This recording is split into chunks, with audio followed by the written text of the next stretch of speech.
สำหรับอุปกรณ์ในวิดีโอนี้นะคะ KJ จะใช้เป็นเชือกฟอกนิ่มนะคะขนาดเส้นขนาด2มิลนะคะจะใช้อยู่ที่ทั้งหมด180กรัมถึง200กรัมอันนี้ก็ขึ้นอยู่กับขนาดไซส์ที่เพื่อนๆถักด้วยนะคะขนาดไซส์ที่ KJ ถักเนี่ยไหมยังเหลือประมาณ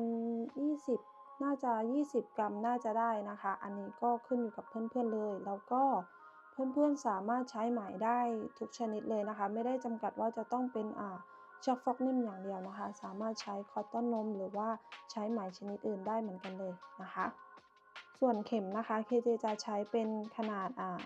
5/0นะคะหรือว่า3มิลนะคะก็ขนาดเข็มก็เลือกให้เหมาะสมกับไหมที่เพื่อนๆใช้ด้วยนะคะแล้วก็จะมีอุปกรณ์เพิ่มเติมจะมีเป็นกรรไกรเข็มเก็บปลายไหมแล้วก็สติชมาร์กเกอร์ยังไงแล้วเดี๋ยวเราไปดูวิธีการถักกันเลยนะคะโอเคค่ะเรามาเริ่มต้นกันเลยนะคะเริ่มต้นนะคะเราก็จะพัน Magic Ring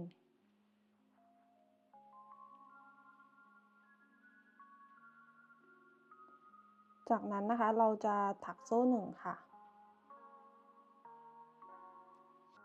แบบนี้นะคะจากนั้นนะคะเราจะถัก 8x นะคะลงไปในห่วงตรงกลางนะคะเราไม่ต้องถักแน่นมากนะคะเพื่อนๆเพราะว่าถ้าเราถักแน่นเกินไปเนี่ยตัวขนาดหมวกเนี่ยมันก็จะเล็กตามไปด้วยนะคะก็สำหรับมือใหม่นะคะแนะนำให้ใช้ Stitch Marker นะคะมาร์กหลักแรกไว้นะคะ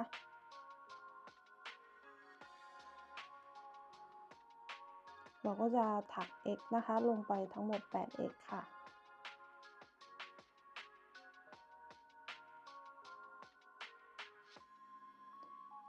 นี่นะคะหลังจากที่ถักครบ 8x แล้วนะคะจากนั้นเราก็จะดึงไหมตรงนี้นะคะเพื่อปิดช่องตรงกลางของห่วงนะคะ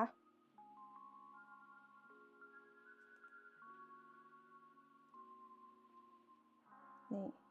เสร็จแล้วก็จะออกมาประมาณนี้เลยนะคะอันนี้จะเป็นแถวที่1ของหมวกนะคะตัวแพทเทิร์นนี้นะคะเราจะถักแบบวนนะคะก็คือเราจะไม่ถักแบบปิดจบแถวเราจะถักวนเป็นก้นหอยนะคะก็เดี๋ยวเราไปดูแถวถัดไปกันเลยนะคะโอเคค่ะในแถวถัดไปนะคะเราก็จะถัก V วนรอบชิ้นงานเลยนะคะก็คือ V ก็คือ 2x ลงในหลักเดียวกันนะคะอันนี้เราจะเรียกว่า V นะคะหรือว่าเป็นการเพิ่มจำนวนหลักนะคะก็เราจะเอา Stitch Marker ออกแล้วก็ถัก 2x นะคะลงไปในหลักแรก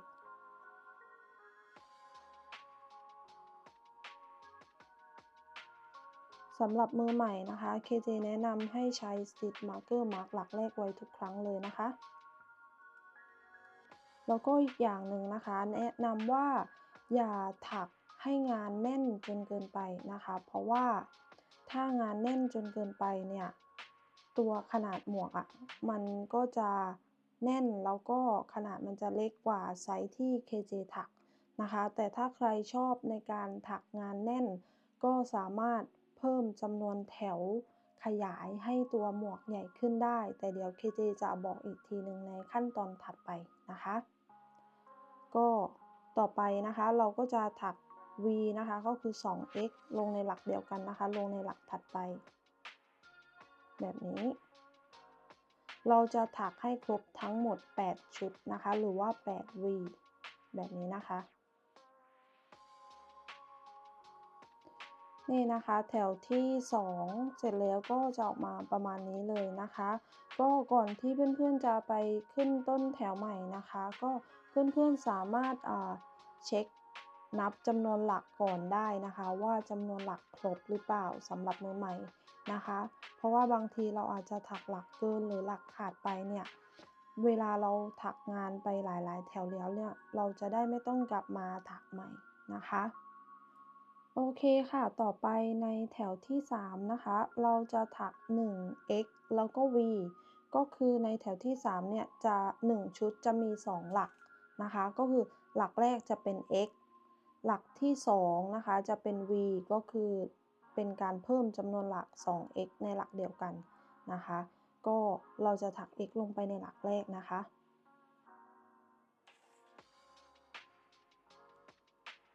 จากนั้นหลักถัดไปเราจะถัก v ค่ะ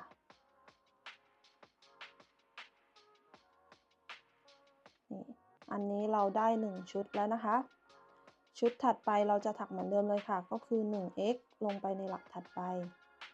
นะคะแล้วก็ถัก 2x ลงไปในหลักถัดไปในหลักเดียวกันอันนี้ชุดที่2เราจะถักทั้งหมด8ชุดนะคะมาจนถึงนี่หลักสุดท้ายตรงนี้นะคะ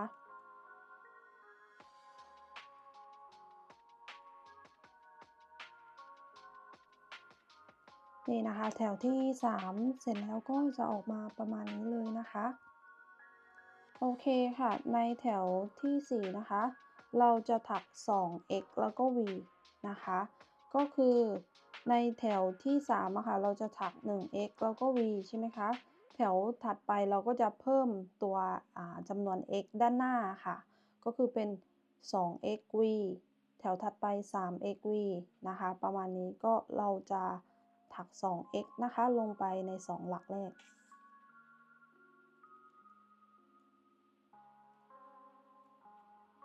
หลังจากนั้นเราจะถัก v นะคะ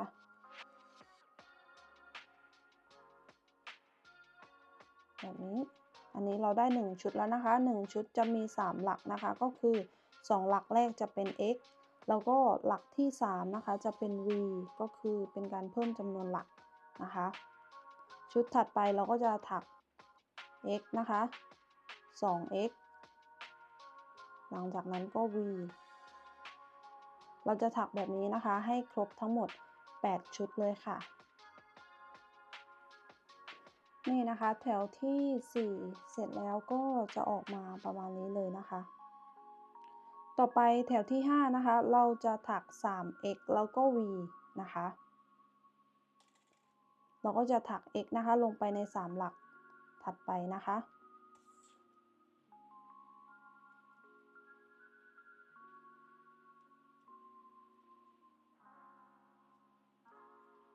จากนั้นนะคะเราก็จะถัก v อันนี้เราได้1ชุดแล้วนะคะ1ชุดจะมี4หลักนะคะก็คือ3หลักแรกจะเป็น x นะคะแล้วก็หลักที่4จะเป็น v นะคะ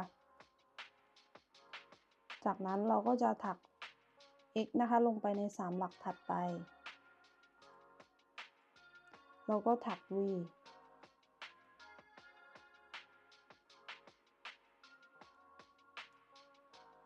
นี่นะคะเราจะถักให้ครบทั้งหมด8ชุดนะคะแล้วเดี๋ยวเรากลับมาเจอกันอีกทีนึงนะคะนี่นะคะแถวที่5เสร็จแล้วก็จะออกมาประมาณนี้เลยนะคะเพื่อนๆจะเริ่มสังเกตว่าตัวชิ้นงานนะคะมันจะเริ่มมีเหลี่ยมเพราะว่าเวลาเราถักเราจะถักตัว V เนี่ยค่ะในตำแหน่งเดียวกันทั้งหมดตัวชิ้นงานมันก็จะเป็นเหลี่ยมนะคะไม่เป็นวงกลม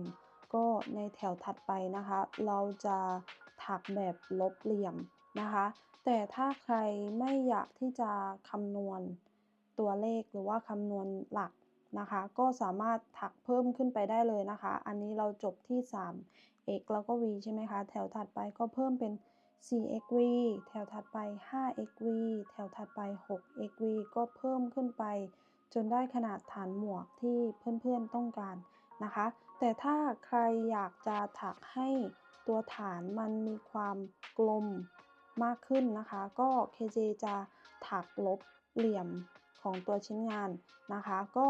ในแถวถัดไปนะคะก็คือแถวที่6จะเป็น 4x แล้วก็ v ใช่ไหมคะเพราะว่าแถวที่5เนี่ยเป็น 3xv ในแถวถัดไปแถวที่6ก็จะเป็น 4xv แต่เราจะแบ่งจำนวน x นะคะในส่วนด้านหน้า 4x อะค่ะแบ่งครึ่งก็จะเป็นเริ่มต้นเป็น 2x แล้วก็ v ก่อนชุด1นะคะชุดที่1ก็ถัก x นะคะลงไปใน2หลักแรกแบบนี้หลังจากนั้นถัก v ค่ะ เพื่อนๆจะสังเกตว่าตัว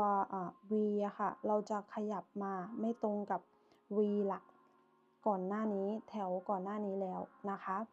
จากนั้นเราก็จะถักตามแพทเทิร์นเลยค่ะก็คือแถวที่6จะเป็น 4xv ใช่ไหมคะเราก็จะถัก 4x แล้วก็ v นะคะจำนวนทั้งหมด7ชุดเพราะว่าชุดแรกเนี่ยเราถักไปแล้ว 2x แล้วก็ v ใช่ไหมคะพอเราถักครบ7ชุดเนี่ยมันจะต้องเหลือ2หลักตรงนี้นะคะเพราะว่ามาบวกกับ2หลักแรกเนี่ยมันก็จะเป็น1ชุดพอดีนะคะก็เราจะถัก 4x แล้วก็ v นะคะ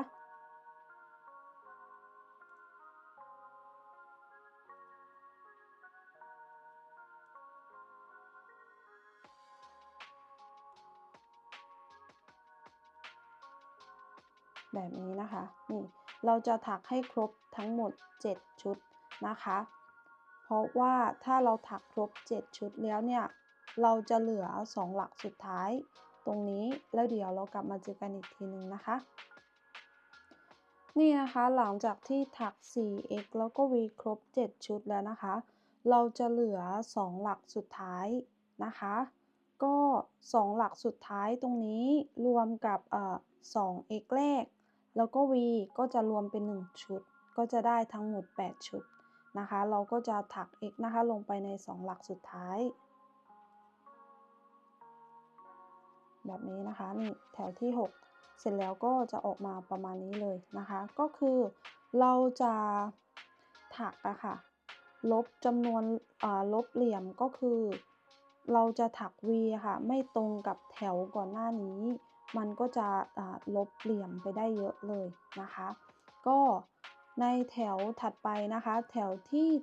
7ก็จะเป็น 5xv นะคะเพราะว่าแถวที่6อะค่ะเราถัก 4xv แถวที่7เราก็จะต้องถัก 5xv ก็คือเราจะเพิ่มจำนวน x ด้านหน้าขึ้นไปเรื่อยๆจนได้ขนาดฐานของหมวกที่เพื่อนๆต้องการ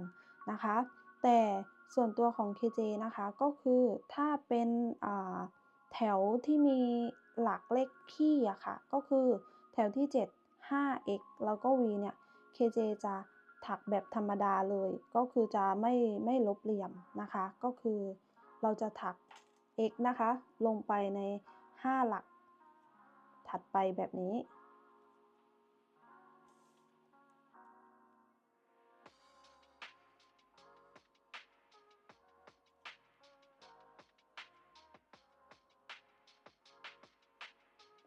นี่นะคะเพื่อนๆจะสังเกตว่าตรง V อะค่ะเราก็จะถักไม่ตรงกันนี่อันนี้คือ V หลักก่อนหน้านี้แล้วอันนี้ก็คือจะเป็น V ของหลักถัดไปซึ่งตัวงานมันก็จะไม่เป็นเหลี่ยมนะคะหลังจากนั้นเราจะถัก V นะคะลงไปในหลักถัดไปนี่อันนี้เราก็ได้1ชุดแล้วนะคะ 5x แล้วก็ v นะคะ1ชุดนะคะก็จะมีทั้งหมด6หลักนะคะก็คือ5หลักแรกจะเป็น x แล้วก็หลักที่6เราจะถัก v นะคะเราก็จะถัก 5x แล้วก็ v นะคะให้ได้ทั้งหมด8ชุดนะคะแบบนี้แล้วเดี๋ยวเรากลับมาเจอกันอีกทีนึงนะคะ ค่ะนี้แถวที่7เสร็จแล้วก็จะออกมาประมาณนี้เลยนะคะต่อไปนะคะแถวที่8นะคะเราก็จะถัก 6x แล้วก็ v นะคะทุกครั้งที่เราถักมาถึงหลักที่มี x เป็นเลขคู่นะคะเราจะแบ่งครึ่งในชุดแรกนะคะก็คือแถวที่8อะค่ะจะเป็น 6xv ใช่ไหมคะ KJ จะแบ่งครึ่งในชุดแรกก็คือจะถัก 3x แล้วก็ v ลงไปก่อนเลยนะคะ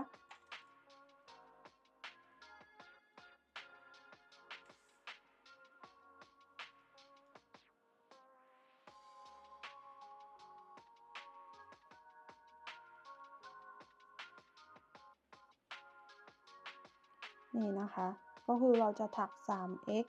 แล้วก็ v ลงไปก่อนในชุดแรกก็คือเป็นการแบ่งครึ่งนะคะในชุดถัดไปนะคะชุดที่2ถึงชุดที่8นะคะเราจะถัก 6x แล้วก็ v นะคะก็คือเราจะแบ่งครึ่งแค่ชุดแรกนะคะชุดถัดไปเราก็จะถักเหมือนเดิมก็คือสมมติว่าแถวเนี้ย 6x แล้วก็ v ในชุดแรกเราจะแบ่งครึ่งก็คือ 3x แล้วก็ v ชุดถัดไปเราก็ถักเหมือนเดิมก็คือ 6x แล้วก็ v นะคะมาจนถึงนี่ชุดสุดท้ายแล้วเราจะต้องเหลือ3หลักเพราะว่า3หลักมารวมกับ3หลักสุดท้ายมารวมกับ3หลักแรกแล้วก็รวมกับ v มันก็จะเป็น1ชุดมันก็คือจะเป็นชุดแรกนะคะก็คือวิธีการจำง่ายๆเลยนะคะก็ถ้าเราถักขึ้นไปเจอแถวที่เป็น x อะค่ะเลขคู่ก็คือสมมุติว่า 6xv ให้เราแบ่งครึ่งในชุดแรก6แบ่งครึ่งก็คือ 3x แล้วก็ v หลังจากนั้นก็ถักปกตินะคะพอมาถึงชุดสุดท้ายมันจะต้องเหลือ 3x นะคะรวมกับชุดแรกแล้วมันจะต้องได้6สมมุติว่าเราถักไปเจอแถวที่สมมุติว่าแถวที่10เป็น 8x แล้วก็ v เราก็จะต้องแบ่งครึ่งในชุดแรกก็คือ 4xv นะคะชุดถัดไปเราก็จะถัก 8x แล้วก็ v นะคะก็คือหลักการง่ายๆเลยเพื่อนๆสามารถถักไซส์ของเพื่อนๆได้เลยตรงเนี้ยไม่ได้ยากเลยแค่แบ่งครึ่งของx อะค่ะ x ข้างหน้าค่ะเพราะว่าถามว่าเพื่อนๆถักแบบไม่แบ่งได้ไหมถักได้ค่ะถักก็คือ 1xv 2xv 3xv ไปจนถึง 10xv โดยที่ไม่แบ่งครึ่งในชุดแรกแต่ตัวชิ้นงานนะคะมันจะไม่กลมแบบนี้มันจะเป็นเหลี่ยมตามที่เพื่อนๆถักเลยเพราะว่า2หลักรวมเข้าด้วยกันนะคะตัว v อะค่ะมันจะทำให้ตัวตรงนั้นอะหลักตรงนั้นสูงขึ้นมันก็เลยจะเป็นเหลี่ยม KJ ก็เลยเลือกที่จะถักแบบแบ่งครึ่งในแถวที่มันมีx คู่อะค่ะก็เดี๋ยว KJ จะขึ้นรายละเอียดไว้ให้ทั้งหมดเลยนะคะว่าในแต่ละแถวอะถักอะไรบ้างเพื่อนๆจะได้ไม่งงกันนะคะก็ต่อไปเราก็จะถักนี่นะคะ 6x แล้วก็ v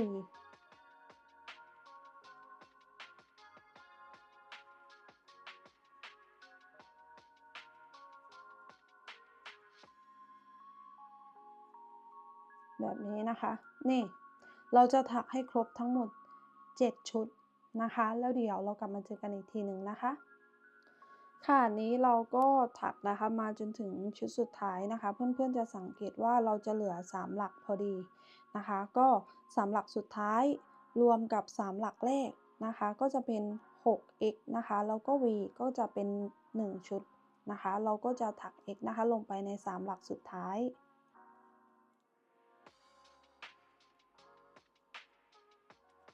แบบนี้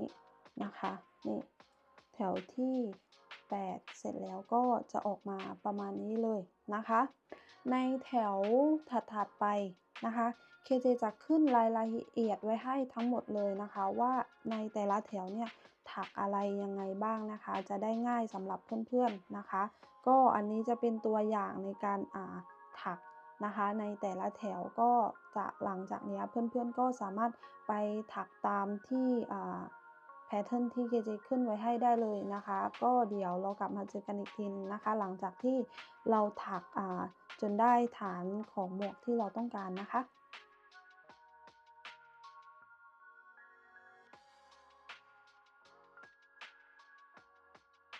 ค่ะอันนี้ KJ ก็ถักจนได้ฐาน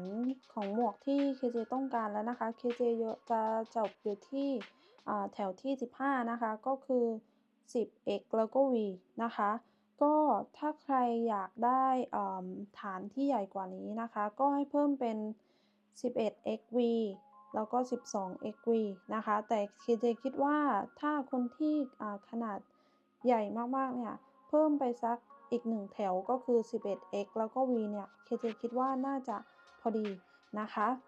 ก็นี่เพื่อนๆจะสังเกตนะคะว่าอันนี้ก็คือชิ้นงานที่ KJ นะคะถักแน่นจนเกินไปแล้วก็อันนี้ก็คือตัวชิ้นงานที่ KJ ถักแบบพอดีแบบไม่แน่นจนเกินไปนะคะอันนี้ก็คือจำนวนแถวทุกอย่างเท่ากันหมดเลยนะคะแต่เพื่อนๆจะสังเกตว่าเขาจะมีความเล็กกว่าอย่างเห็นได้ชัดเลยนะคะนี่นะคะก็คือถ้าเพื่อนๆที่คนที่ว่าถนัด ในการถักงานแน่นนะคะ KJ แนะนำว่าให้เปลี่ยนขนาดเข็ม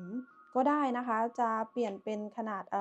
6/0หรือว่า3.5มิลหรือว่า4มิลนะคะก็คือ7/0 6/0 7/0ได้หมดเลยนะคะสำหรับคนที่ชอบถักงานแน่นนะคะส่วนคนที่ถักงานพอดีอยู่แล้วไม่แน่นมากนะคะ KJ ก็คิดว่าน่าจะพอดีกับชิ้นงานที่ KJ ถักนะคะตัวขนาดของหมวกนะคะก็จะอยู่ที่ประมาณนี่นะคะจะอยู่ที่ประมาณ17เซนติเมตรนะคะนี่ถ้าเป็นกึ่งกลางนะคะก็จะอยู่ที่ประมาณ9เซนติเมตรนะคะก็เดี๋ยว KJ จะขึ้นไว้ให้นะคะว่ารอบศีรษะของ KJ นะคะเราก็ใส่ได้ไปจนถึงเท่าไหร่เนี่ย KJ จะขึ้นไว้ให้นะคะแล้วก็ถ้าใครที่จะถักให้ลูกหรือว่าให้เด็กๆนะคะเพื่อนๆก็สามารถลดจำนวนแถวลงนะคะก็ตอนที่ถักอะค่ะลองเอาไปทาบกับศีรษะของเด็กๆหรือว่าของเพื่อนๆที่อยากจะถักอะค่ะใส่อะค่ะลองเอาไปทาบดูถ้ามันเลยรอบศีรษะของเพื่อนๆมานิดนึงก็ถือว่าได้แล้วนะคะนี่อันนี้ก็จะเป็นในส่วนที่1ของตัวกระเป๋านะคะก็คือฐานกระเป๋าก็ยังไงเดี๋ยวเราไปดูขั้นตอนต่อไปกันเลยนะคะ โอเคค่ะในพาร์ทที่2นะคะก็คือจะเป็นความลึกของหมวกตัวเนี้ยเราจะเราไม่ต้องถักเพิ่มจำนวนหลักนะคะก็คือ KJ นะคะจะถักแถวที่16ถึงแถว29นะคะก็คือทั้งหมด14แถวจะถัก X วนรอบชิ้นงานเลยนะคะก็คือเราจะถักให้ได้ความลึกของตัวหมวกที่เพื่อนๆต้องการนะคะก็เราจะไปถัก X นะคะวนรอบชิ้นงานตรงนี้นะคะจากแถวที่16ไปจนถึงแถวที่29นะคะแล้วเดี๋ยวเรากลับมาเจอกันอีกทีหนึ่งนะคะว่าความลึกของหมวกของ KJ เนี่ยจะยาวประมาณไหนนะคะก็เดี๋ยวเรากลับมาเจอกันอีกทีหนึ่งนะคะโอเคค่ะอันนี้ KJ ก็ถักจนได้ความลึกของตัวหมวกที่ KJ ต้องการแล้วนะคะโดยรวมแล้วนะคะก็คือรวมตัวฐานด้วยนะคะจะเป็นทั้งหมด29แถวแต่ถ้านับเฉพาะตัวความลึกของหมวกนะคะจะอยู่ที่14แถวขนาดความลึกของตัวหมวกนะคะก็จะอยู่ที่ประมาณ9เซนติเมตรนะคะก็ถ้าใครอยากให้ตัวหมวกอะค่ะมีความลึกมากกว่านี้ก็สามารถเพิ่มจำนวนแถวขึ้นไปได้เลยนะคะนี่ก็จะออกมาประมาณนี้เลยนะคะนี่ โอเคค่ะต่อไปนะคะเราก็จะมาถักตัวปีกของหมวกกันนะคะเพื่อนๆจำได้ไหมคะตัวฐานน่ะเราจบที่กี่ x ของเราจะจบอยู่ที่10 xv ใช่ไหมคะพอเราจะมาเริ่มตรงปีกหมวกเนี่ยเราก็จะนับต่อไปเลยเป็น11 xv 12 xv ถ้าสมมุติว่าใครจบตรงฐานในแถวสุดท้ายอะค่ะ11 xv ก็ตรงเริ่มปีกหมวกเนี่ยก็ให้เป็น12 xv นะคะรายละเอียดนะคะ KJ จะขึ้นไว้ให้นะคะวิดีโอมันจะได้ไม่นานเพราะว่าวิธีการถักก็ถักเหมือนกันเลยนะคะเพียงแค่ว่าเราจะให้ปีกหมวกเนี่ยมีความบานออกมานิดหนึ่งนะคะตัวหมวกตัวนี้ค่ะ KJ ทำให้ตัวปีกมันนะคะมีความบานนิดเดียวนะคะไม่ได้บานเยอะนะคะถ้าใครอยากได้ปีกที่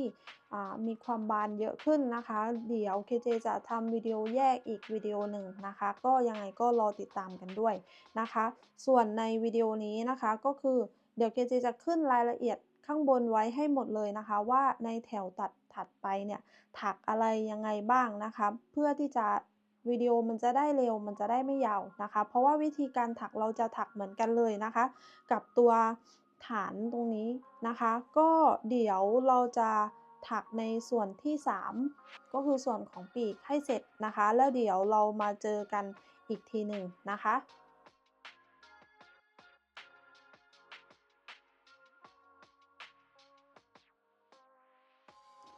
ค่ะอันนี้หลังจากที่เราถักนะคะมาจนถึงแถวที่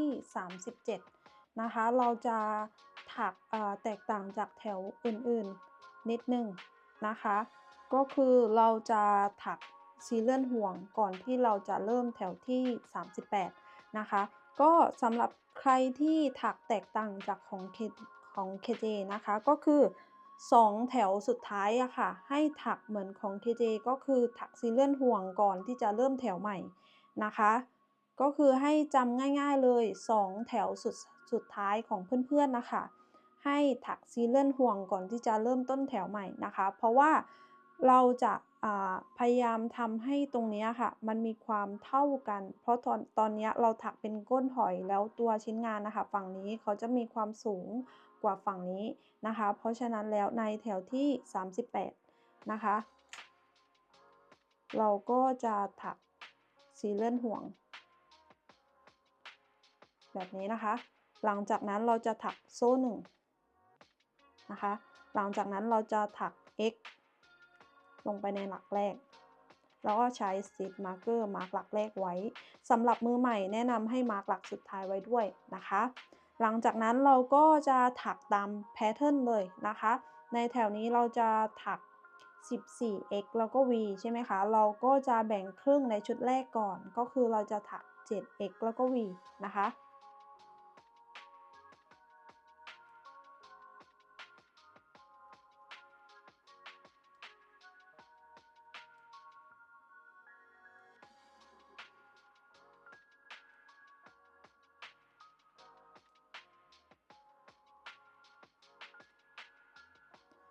แบบนี้นะคะหลังจากนั้นเราก็จะถัก 14x แล้วก็ v นะคะทั้งหมด7ชุดมาจนถึงนี่เราจะเหลือ7หลักสุดท้ายตรงนี้นะคะแล้วเดี๋ยวเรากลับมาเจอกันอีกทีนึงนะคะค่ะนี้เราก็ถักมานะคะมาจนถึง7หลักสุดท้ายนะคะเราก็จะถัก x ลงไปนะคะใน7หลักสุดท้าย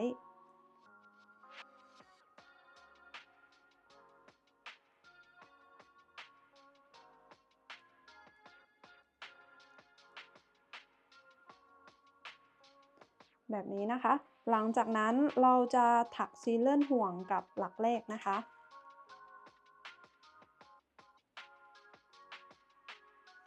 นี่แถวที่38เสร็จแล้วก็จะออกมาประมาณนี้เลยนะคะค่ะต่อไปนะคะแถวที่39นะคะจะเป็นแถว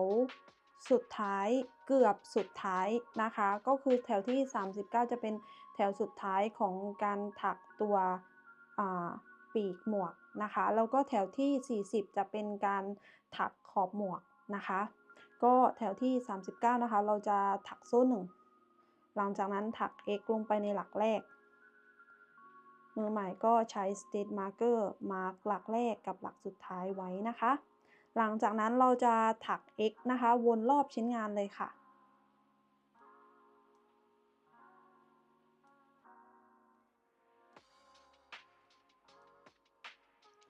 นี่นะคะหลังจากที่ถัก x วนรอบแล้วนะคะก็สำหรับเพื่อนๆที่ไม่อยากถักขอบหมวกเหมือนของ KJ นะคะก็แนะนำว่าให้ถักซีเลื่อนห่วงแล้วก็ถัก x เพิ่มอีก1แถวก็ได้นะคะแต่ถ้าความยาว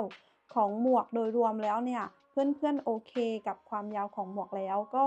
สามารถตัดไหมแล้วก็เก็บปลายไหมแล้วก็ปิดจบงานได้เลยนะคะแต่ส่วนตัวของ KJ จะถักขอบหมวกนะคะก็เราก็จะถักซีเลื่อนห่วงกับหลักแรกค่ะ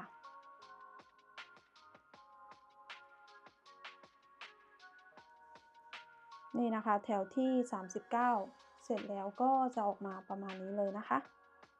ค่ะต่อไปนะคะแถวที่40ก็คือจะเป็นการถักขอบหมวกนะคะก็เราจะถัก x นะคะแต่ว่าเราจะถัก x แบบกลับหลังนะคะปกติเราจะอ่าถักแบบไปด้านหน้าแบบนี้ใช่ไหมคะแต่ในตัวขอบหมวกอะค่ะเราจะถักกลับหลังมาแบบนี้นะคะก็วิธีการถักนะคะเราก็จะถักโซ่1หลังจากนั้นเราจะแทงเข็มลงไปในหลักสุดท้ายค่ะเกี่ยวไหมขึ้นมาแบบนี้นะคะเกี่ยวไหมลอดผ่าน2ห่วงแบบนี้หลังจากนั้นเราจะแทงเข็มลงไปในหลักถัดไปแบบกันจะถักแบบถอยหลังอะค่ะแบบนี้นะคะนี่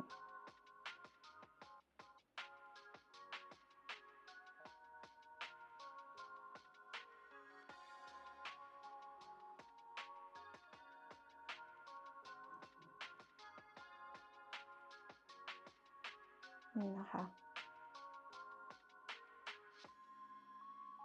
เราจะถักแบบนี้นะคะมาจนถึงนี่เลยนะคะ จุดที่เราเริ่มต้นตรงนี้นะคะ แล้วเดี๋ยวเรากลับมาเจอกันอีกทีหนึ่งนะคะค่ะนี้หลังจากที่เราถักขอบนะคะวนรอบชิ้นงานแล้วนะคะ ก็จะออกมาประมาณนี้เลยนะคะนี่ก็ให้เพื่อนๆนะคะตัดไหมได้เลยนะคะ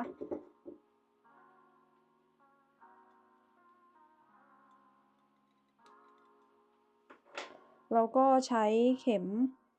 เก็บปลายไหมนะคะ เก็บงานให้เรียบร้อยเลย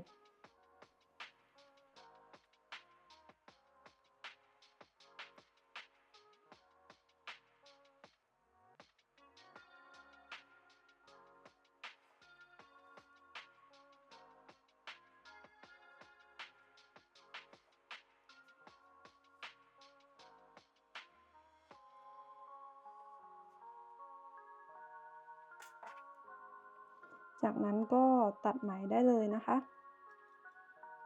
แล้วก็ด้านในก็เพื่อนๆไปเก็บไหมให้เรียบร้อยเลยนะคะนี่เสร็จแล้วก็จะออกมาประมาณนี้เลยนะคะก็ถ้าใครมีป้ายแฮนด์เมดป้ายน่ารักอะค่ะสามารถเอามาติดตรงนี้ได้นะคะเพื่อไม่ให้มันมองเห็นชัดเกินไปนะคะแต่อันเนี้ยก็มองไม่มีความแตกต่างเลยนะคะนี่ก็เสร็จแล้วนะคะก็จะออกมาประมาณนี้เลยนะคะนี่